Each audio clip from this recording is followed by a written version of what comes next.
श्रीमंत, काम, क्रोध, लोभ, मोह आणि मत्स्य, दंभ, अहंकार. माझ्याकडे लय मोठी गाडी आहे, माझ्याकडे लय जमीन आहे, माझ्याकडे लय सोनं आहे, मी लय श्रीमंत आहे. जोपर्यंत हा अहंकार आपल्यामध्ये, तोपर्यंत आपला शेवट गोड नाही. या अहंकारामुळे नात्यांमध्ये सुद्धा महाराज दुरावा यायला लागला.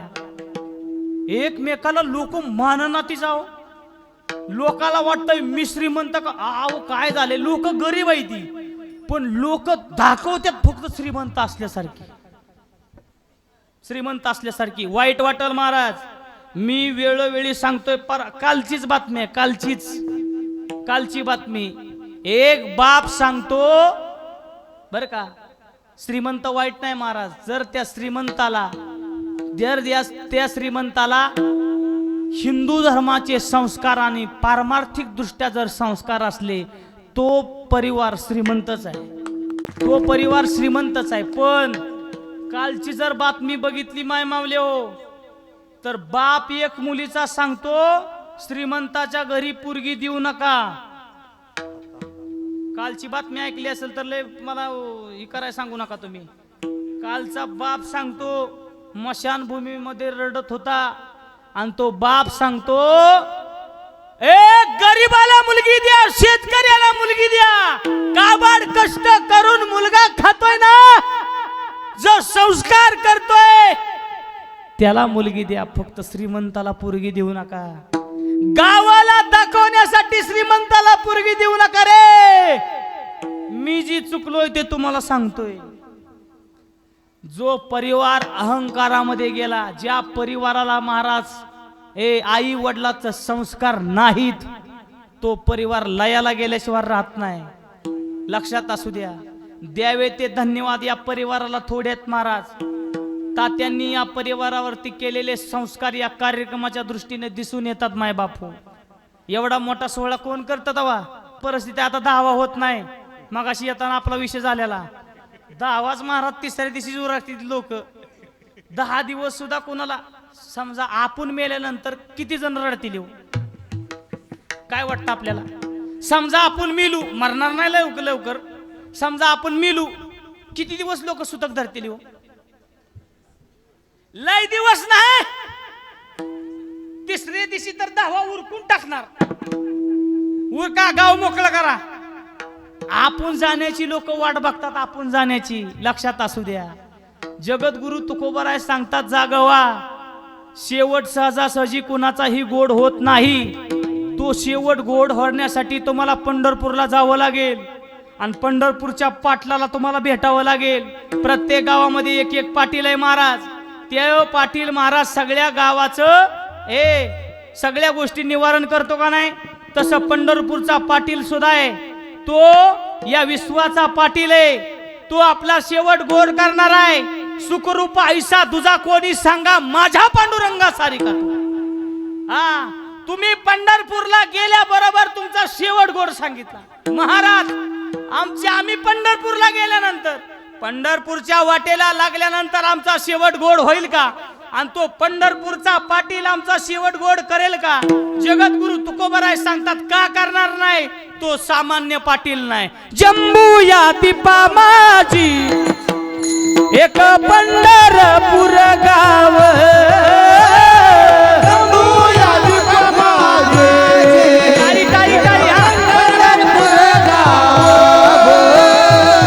बसलेले मंडळी टाळी वाजवा, टाळ टाळ. सगळ्यांनी टाळी वाजवा.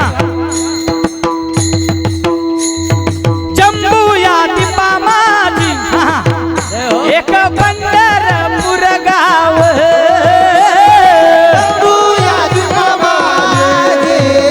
एक पंढरपूर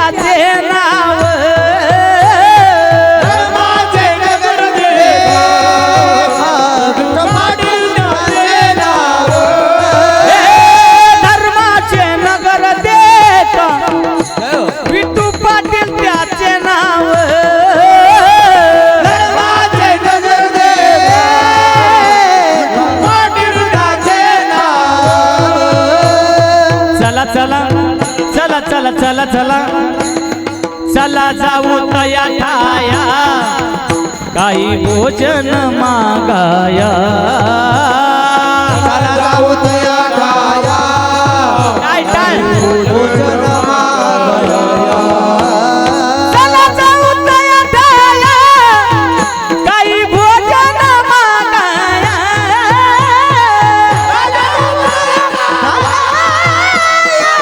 भोजन मागा विठोबाचा धर्म जागो त्याच्या चरणी लक्ष लागो विठोबाचा धर्म जागो त्याच्या चरणी लक्ष लागो विठोबाचा धर्म जागो त्याच्या चरणी लक्ष लागो विठोबाचा धर्म जागो त्याच्या चरणी लक्ष लागो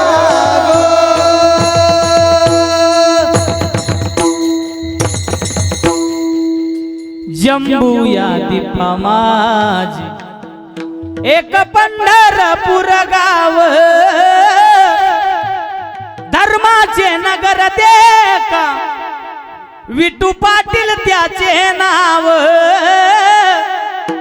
चला जाऊ तया ठाया काही भोजन मागाया चला जाऊ तया ठाया काही भोजन मागाया विठोबाचा धर्म जागो त्याचे चरणी लक्ष लागो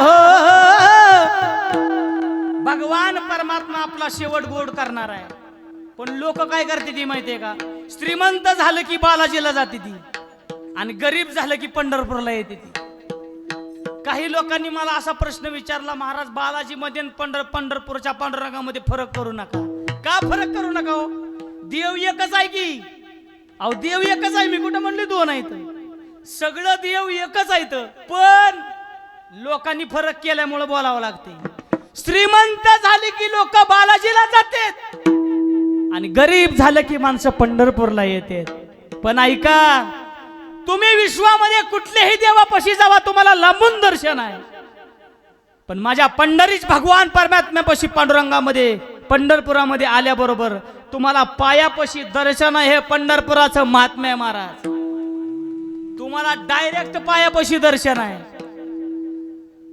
बाकीकडे दुसरीकडे देवाला महाराज शिव सुद्धा देत नाही ते पण पंढरपुरामध्ये गेल्यानंतर तुम्ही स्पर्श करू शकता देवाला एवढं महात्म्य महाराज पंढरपूरचं आहे म्हणून लक्षात असू द्या आपला शेवट गोड होणार आहे जगद्गुरु तुकोबराय सांगतात काम क्रोध लोभ मोह मत्स दंभ आणि अहंकार ह्या गोष्टी षड विकाराचा नाश झाला आणि जेवढी संसारामध्ये महाराज आलेली श्रीमंती होती सगळीच्या सगळी दुष्काळामध्ये सगळी गेली 65 लाखाची जहागिरी जगद्गुरु तुकोबरायाची होती 527 एकर जमीन जगद्गुरु तुकोबराच्या नावावरती होती 3600 एकर ऊस होता जगद्गुरु तुकोबरायांच्या सासऱ्याचा माझ्या नाही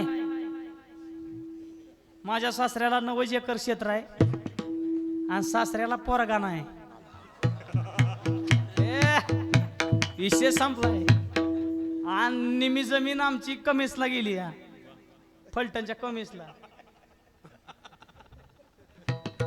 तुम्हाला खरं सांगू का 3600 एकर ऊस आहे जगद्गुरु तुकोबर यांच्या सासऱ्याचा कारखान्याला त्यांना इचरूनच कारखाना बंद करावा लागतो हा झाली का मुळी संपली का तुमची ऊस संपला का करा कारखाना बंद एवढी सगळी जहागिरी असताना माय मावले हो 65 लाखाची जहागिरी आहे आता 65 लाख लय वाटायचं नाही तर लोकाला का आता लोक हित कोट्यवधी आता हित बसलेली लोक आहेत ती करोडो मध्ये पैका असलेली लोक आता हित कोटीची लोक हित खाजली बसलेली बागासदार आहेत 65 लाख लय वाटणार नाहीत लोकाला पण पुढे ऐका की 65 लाख कधीच माग बसलेली लोक 65 लाख कधीच ज्या वेळेस 1 रुपया तोळा सोनं होतं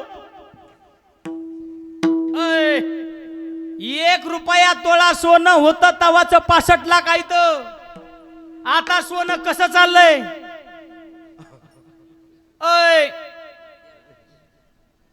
1 लाख 35,000 करा गुणिले. एवढी सोपी गोष्ट नाही महाराज. जगद्गुरु तुकोबाराय सांगतात एवढी सगळी श्रीमंती असताना सुद्धा दुष्काळ पडला. श्रीमंती सगळी महाराज सावकार होते. जगद्गुरु तुकोबाराय सावकार. सगळी सावकारकीच्या वह्या महाराज इंद्रायणीमध्ये बुडवून टाकल्या. जमीन होती लोकांना दान केली. अन्नधान्य होतं लोकांना देऊन टाकलं. सगळ्यात महाराष्ट्रातील पहिली कर्जमाफी माझ्या जगद्गुरु तुकोबारायांनी केली. एवढं लक्षात असू द्या. कधी केली? दुष्काळ पडला आणि महाराजांच्या लक्षात आलं आता लोकांकडे खायला अन्न राहिलं नाही, लोकांकडे द्यायला पैक राहिलं नाहीत. त्याच वेळेस लगेचच्या लगेच कर्जमाफी केली. जगद्गुरु तुकोबाराय असं नाहीत म्हणले जून मध्ये करू. नाही नाही नाही नाही नाही, जून मध्ये नाही, लगेचच्या लगेच जगद्गुरु तुकोबारायांनी महाराज कर्जमाफी केली. ध्यानात असू द्या. सगळंच्या सगळं महाराज जगद्गुरु तुकोबारायांकडलं गेलं, काही राहिलं नाही. जमीन गेली, मान गेला, सगळं गेलं. जगद्गुरु तुकोबाराय समाजासाठी महाराज झिजले. लोकांनी चांगल्या रस्त्यावरती यावं म्हणून. पण ऐका, ज्या लोकांसाठी जगद्गुरु तुकोबारायांनी सगळी जमीन दान केली, अन्नधान्य दान केलं, सगळ्या सावकारकीच्या वह्या इंद्रायणीमध्ये बुडवून टाकल्या. जगद्गुरु तुकोबाराय नामस्मरण करत बसल्यानंतर सगळी लोक गावच्या पाटलाकडे जायची. पाटलाला म्हणायची, पाटील आम्ही गावामध्ये राहू का नको? पाटील म्हणायचे, काय झालं? आहो त्या तुकाराम महाराजाला सांगा म्हणाव जरा भजन बंद कर. सकाळच्या काकड्याचा आवाज आल्यावर लोक म्हणते ते बघा लागा ही सकाळ सकाळच चालू केलं ह्यांनी, झोपा लागत नाही. त्या भजन बंद करायला लावा, आम्हाला गावामध्ये त्रास होतोय. एकतर तुकाराम महाराजांना या गावात राहून नाही तर आम्ही तरी जातो. पाटलांनी सांगितलं काळजी करू नका. महाराजांना बोलवून घेतलं. महाराजांना सांगितलं, महाराज तुमच्या आवाजाचा आणि तुमच्या भजनाचा त्रास होतोय लोकांना. असं म्हटल्याबरोबर जगद्गुरु तुकोबारायांच्या डोळ्यातून पाणी आलं. महाराज, अरे ज्या लोकांसाठी एवढी जमीन दान केली, एवढं अन्नधान्य दान केलं, एवढ्या कर्जाच्या वह्या महाराज पाण्यामध्ये बुडवल्या, आणि माझ्याबद्दल तक्रार गावच्या पाटलाकडे केल्यानंतर भगवान परमात्म्याची प्रार्थना देव जगद्गुरु तुकोबारायांनी केली. मुखामधून नामस्मरण येत होत आणि लोक म्हणायला लागली, जगद्गुरु तुकोबारायांचं नामस्मरण बंद करायला सांगा, तोंड बंद करायला सांगा. गावच्या पाटलांनी सांगितलं, महाराज तोंड बंद करा. महाराज सांगतात, तुम्ही काय माझं तोंड बंद करणार? साक्षात भगवान परमात्मा माझ्या मुखामध्ये येऊन बसलेला आहे. माझं मुख काय तुम्ही बंद करणार आहे? माझं नामस्मरण तुम्ही काय बंद करणार आहे? लक्षपूर्वक ऐका, माझं नामस्मरण बंद होऊ शकत नाही.